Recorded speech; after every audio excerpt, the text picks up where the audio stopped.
नमस्कार, एकेएल न्यूज में आप सभी का स्वागत है। मैं हूं आपके साथ साक्षी गुप्ता। ये बढ़ते हैं कुछ खास खबरों के साथ। मामले का खुलासा करते हुए एसडीओपी निधि नाग ने बताया कि बीती रात बालौदा बाजार लोहिया नगर में सरस्वती कुरे नामक महिला की हत्या कर लाश को नाली में फेंक दिया गया था, जिसके सिर पर काफी गहरे जख्म थे।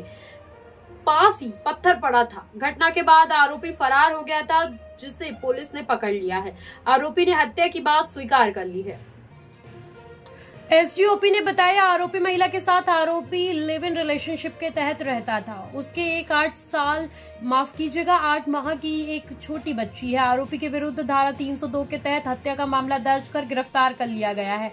आरोपी ने बताया कि वो 3 वर्षों से महिला के साथ रहता था। उसके अन्य लोगों से भी संबंध थे और नशे का सेवन करती थी। कल उसने नशा किया था और उसके बाद गाली दी, जिससे मुझे गुस्सा आया तो मैंने पत्थर मारकर हत्या कर दी। इस पूरी घटना को सुलझाने में थाना प्रभारी अजय झा सहित स्टाफ का प्रमुख योगदान रहा।